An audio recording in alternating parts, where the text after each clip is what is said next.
কাজী নজরুল সম্পর্কে 20টি তথ্য আপনি নাও জানতে পারেন। কাজী নজরুল ইসলামের জীবন ছিল বিচিত্র আর বহু বর্ণিল। তার সেই জীবনের কতটুকুই বা আমরা জানি বলুন? চলুন গবেষণায় উঠে আসা সেই বিভিন্ন পত্রপত্রিকায় প্রকাশ পাওয়া 20টি আনকমন, অজানা বা অনেকের কাছে জানাও তথ্য একটু আমরা জেনে নিই আজকে। 1, তার জীবন কোনো নিয়মের জালে আটকা ছিল না। যখন যা ভালো লাগতো তিনি তাই করতেন। দিন নেই রাত নেই, রব তুলে উঠে পড়তেন কোনো বন্ধুর বাড়িতে। তারপর চলতো অবিরাম আড্ডার গান। 2, তার লেখার জন্য কোনো বিশেষ পরিবেশ লাগতো না। গাছতলায় বসে যেমন তিনি লিখতে পারতেন, ঘরোয়া বৈঠকও লিখতে পারতেন।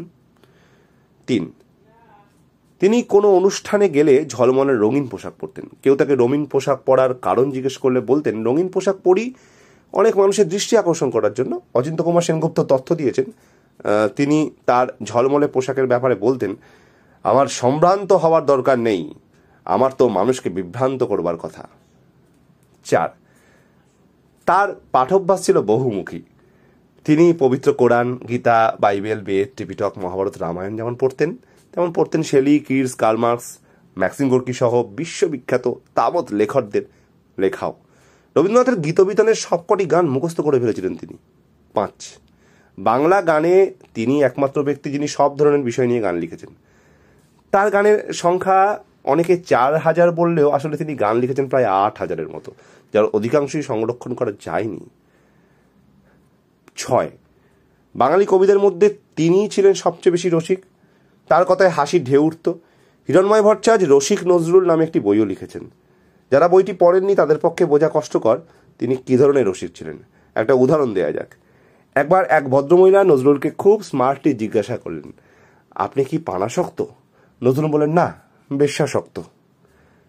কবির কথায় ভদ্রমহিলার মুখ কালো হয়ে গেল। আর তক্ষুনি ব্যাখ্যা করলেন, পান একটু বেশিই খাই, তাই বেশ্যাসক্ত, অর্থাৎ বেশি আসক্ত ইজ ইকুয়াল টু বেশ্যাসক্ত। আপনারা প্লিজ খারাপভাবে নেবেন না, বুঝুন সেন্স অফ হিউমারটা কাজী নজরুল ইসলামের। 7, নজরুলের প্রেমে পড়েননি এমন পুরুষ কিংবা নারী খুঁজে পাওয়া ভার। তার চরম শত্রুরা তাকে ভালোবাসতেন, ভালোবাসতে বাধ্য হতেন আর কি। কবি বুদ্ধদেব বসু নজরুলকে প্রথম দেখেন ঢাকা বিশ্ববিদ্যালয়ের জগন্নাথ হলে। তিনি লিখেছেন, সেই প্রথম আমি দেখলাম নজরুলকে এবং অন্য অনেকের মতো যথারীতি তার প্রেমে পড়ে গেলাম। শুধু বুদ্ধদেব বসু নন, তার স্ত্রী প্রতিভা বসু নজরুলের প্রেমে পড়েছিলেন। সেই কাহিনী নিয়ে তিনি লিখেছেন আয়না নামে একটি বই।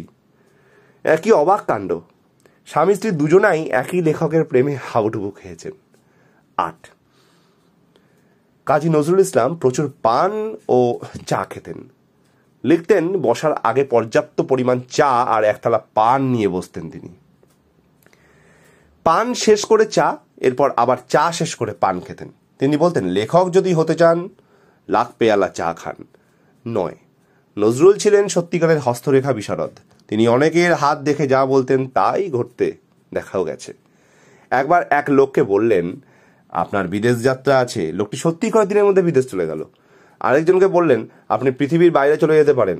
পরে ওই লোকটির মৃত্যু ঘটেছিল। 10, মাঝে মধ্যে রাগান্বিত হলে নজরুল তার সামনে যদি কোনো বই খাতা পেতেন বা কাগজ পেতেন তা চিড়ে কুচি কুচি করে ফেলতেন। 11, অর্থের ব্যাপারে নজরুল ছিলেন ভয়াবহ বেহিসাবি। হাতে টাকা এলেই তা বন্ধু বান্ধব নিয়ে আমোদ ফুর্তি করে শেষ করে দিতেন, উড়িয়ে দেয়া যাকে বলে। আর বলতেন, আমি আমার হাতের টাকা বন্ধুদের জন্য খরচা করেছি, আর যখন ওদের টাকা হবে ওরাও আমার জন্য খরচা করবে, চিন্তার কোনো কারণ নেই তো, ব্যালেন্সড। 12, নজরুল তার 2 পুত্রের ডাক নাম সানি কাজী সব্যসাচী আর নিনি অর্থাৎ কাজী অনিরুদ্ধ রেখেছিলেন তার 2 প্রিয় মানুষ সান ইয়াত সেন ও লেনিনের নাম অনুসারে। 13, নজরুল তার সন্তানদের খুবই ভালোবাসতেন, এমনকি তিনি তাদের নিজ হাতে খাওয়াতেন আর ছড়া কাটতেন। সানি নিনি 2 ভাই ব্যাং মারে ঠুই ঠাই, কিংবা তোমার সানি যুদ্ধে যাবে মুক্তি করে চাঁদপানা, কোল নেওটা তোমার নিনি বোমার ভয়ে আতখানা। 14, নজরুল ছিলেন সত্যিকারের জনদরদি মানুষ। একটি ঘটনা দিয়ে তার প্রমাণ যেতেই পারে করা। দক্ষিণ কলকাতার এক দরিদ্র হিন্দু মেয়ের বিবাহ, কোনো রকমের কন্যা বিদায়ের আয়োজন চলছে আর কি। নজরুল খবরটি পেলেন, তিনি দ্রুত বাজারে গেলেন, এক হিন্দু বন্ধুকে নিয়ে বিয়ের বাজার করলেন। তারপর ধুমধাম করে মেয়েটির বিয়ে হলো। মেয়ের বাবা নজরুলকে প্রণাম করে কাঁদতে কাঁদতে বললেন, আমরা আপনাকে ভুলবো না কোনোদিন। এমনই ছিলেন কবি নজরুল ইসলাম। তার বাড়িতে সাঁওতাল, গারো, কোল সবাই দল বেঁধে আসতেন। আপ্যায়িত হতেন উৎসব সহকারে। উৎসব বললেও ভুল বলা হবে, বিশাল বড় বড় উৎসব লেগে থাকতো তার বাড়িতে। 15, নজরুল কবিতা এবং গানের স্বত্ব বিক্রি করে উন্নত মানের একটি ক্রাইসলার গাড়ি কিনতে পেরেছিলেন। এই গাড়ি ছিল সেই সময় সবচেয়ে বিলাসবহুল এবং দামি গাড়ি।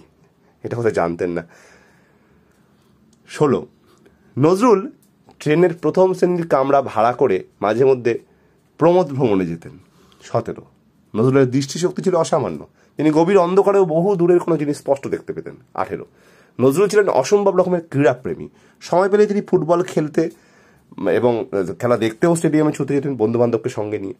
যেদিন বাড়ি থেকে সোজা খেলা দেখতে যেতেন সেদিন 2 পুত্র সানি আর নিনিকে সঙ্গে নিতেন। একবার খেলা দেখাতে গেছেন, স্টেডিয়ামে পাশে বসে আছেন হুমায়ুন কবির। খেলা ভাঙার পর ভিড়ের মধ্যেই 2 পুত্র খানিকটা আড়ালে চলে গেল। হঠাৎ পেছন থেকে নজরুলের হাঁক ডাক শোনা গেল, সানি কোথায়, নিনি কোথায়? মাঠ শুদ্ধ লোক হাঁ করে নজরুলকে দেখছে। এরই মধ্যে 2 পুত্রকে ঠেসে ধরে ট্যাক্সি করে বাড়ি নিয়ে এসে তিনি স্বস্তির নিঃশ্বাস ফেললেন। 19, নজরুল বেশ দক্ষ দাবাড়ু ছিলেন।